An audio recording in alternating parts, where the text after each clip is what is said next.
Class 8 স্বাস্থ্য সুরক্ষা। আজকে পূর্ব পৃষ্ঠা 63 থেকে পৃষ্ঠা 66। পৃষ্ঠা 63। ছকে উল্লেখিত সমস্যাগুলো হলেও অনেক সময় আমরা তার কারণ বুঝতে পারি না। এখন থেকে সচেতন হয়ে বোঝার চেষ্টা করব আমরা কেন মানসিক চাপের পরিস্থিতিতে আছি কিনা।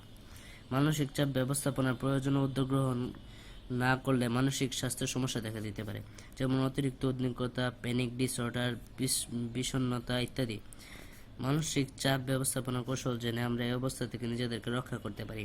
পরিস্থিতির ধরন সম্পর্কে সচেতনতা। এই ধরনের পরিস্থিতিতে নিজেদের অনুভূতির ব্যবস্থাপনা ও খাপ খাওয়ানোর দক্ষতার উন্নয়ন করে আমরা নিজেদেরকে এই ধরনের প্রভাব থেকে মুক্ত রাখতে পারি। এবার তাহলে দেখে নিই কোন কোন মানসিক চাপমূলক পরিস্থিতিতে আমরা বিপর্যস্ত বোধ করি। মানসিক চাপ হলে সাধারণত আমি কেমন অনুভব করি, কি কি চিন্তা আসে এবং কি কি ক্ষতিকর আচরণের মাধ্যমে আমরা সাড়া দিই। কাজটি করার জন্য আমরা পুনরায় মানসিক চাপের ঘটনায় আমার সাড়া এবং আমার মানসিক চাপের প্রভাব ছকে মনোযোগ দেব।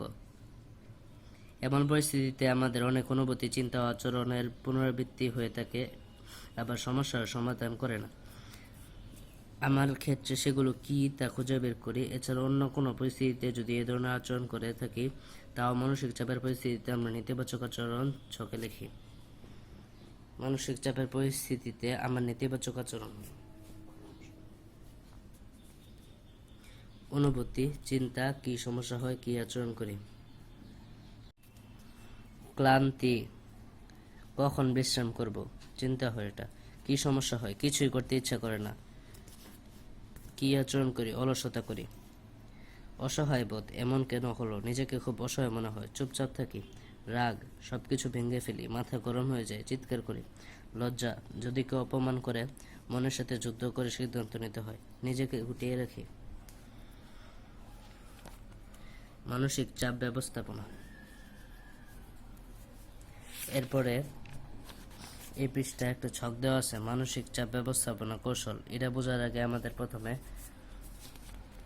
মানসিক চাপ ব্যবস্থাপনা কি সেটা বুঝতে হবে। চলো এটাকে দেখা যাক। মানসিক চাপ ব্যবস্থাপনা। আমরা জানি বিভিন্ন পরিস্থিতিতে আমরা সবাই কম বেশি মানসিক চাপ বোধ করি। আমাদের জন্য যা কিছু উপকারী এবং বিকাশের সহায়ক তাকে সচেতনভাবে গ্রহণ করা এবং যা ক্ষতিকর তা বর্জন করে প্রয়োজনে বিকল্প পন্থা খুঁজে বের করা ও অনুসরণ করে মানসিক চাপ ব্যবস্থাপনা। অনেক সময় অভ্যস্ততার কারণে অচেতনভাবে একই ধরনের আচরণের পুনরাবৃত্তি করতে থাকি। আমরা অনেকেই তখন পরিস্থিতিকে দোষারোপ করতে থাকি, আবার কখনো নিজেকে বা অন্যদেরকে দোষারোপ করতে থাকি। এগুলো কোনোটাই আমাদের সমস্যার সমাধান তো করেই না, বরং হতাশা বাড়িয়ে দেয়। তাই সচেতন হয়ে ওই পরিস্থিতিতে আমার যা আচরণটি সমস্যার সমাধান করছে না তা খুঁজে বের করব। তার পরিবর্তে ইতিবাচক ও কার্যকর আচরণের মাধ্যমে সমস্যার সমাধান করব। নিজেরা না পারলে অভিভাবকরাও সহযোগিতা চাইব। এছাড়া দৈনন্দিন জীবনে শারীরিক ও মানসিক স্বাস্থ্য ভালো রাখার জন্য নিয়মিত কিছু অভ্যাস চর্চা করতে পারি। এতে আমরা বিভিন্ন পরিস্থিতিতে সচেতনভাবে চিন্তা করে সিদ্ধান্ত নেওয়া মানসিক ও শারীরিক শক্তি পাব। ফলে মানসিক চাপ কম হবে এবং তা ব্যবস্থাপনা ইতিবাচক ভূমিকা রাখতে পারব।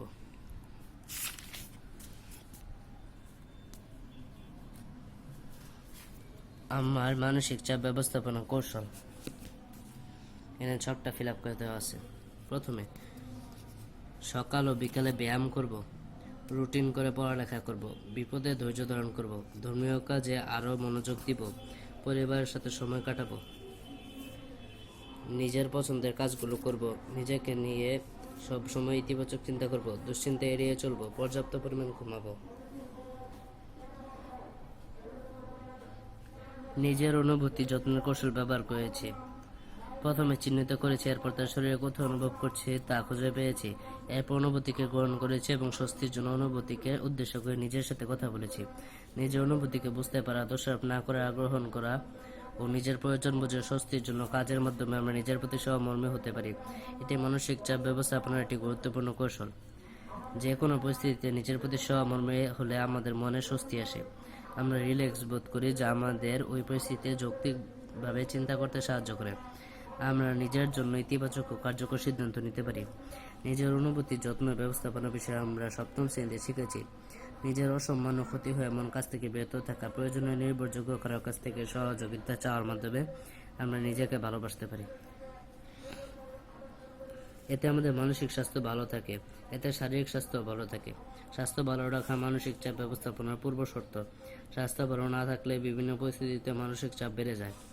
এরপর মানসিক চাপের প্রভাব থেকে আমরা নিজেদের নেতিবাচক প্রভাব তৈরি করে এমন আচরণ নিয়ে আলোচনা করে উপস্থাপন করেছি, এবং যে কৌশল আমি আমার মানসিক চাপ ব্যবস্থাপনা ব্যবহার করতে চাই তা আমার মানসিক চাপ ব্যবস্থাপনা কৌশল করে সংযুক্ত করেছি।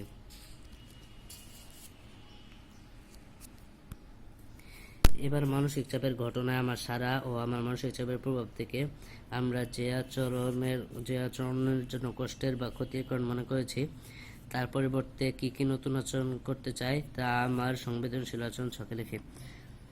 এটি পরের ভিডিওতে দেওয়া হবে। আজকে এ পর্যন্ত। ভিডিওটি ভালো লাগলে লাইক করো এবং চ্যানেলটিকে সাবস্ক্রাইব করো।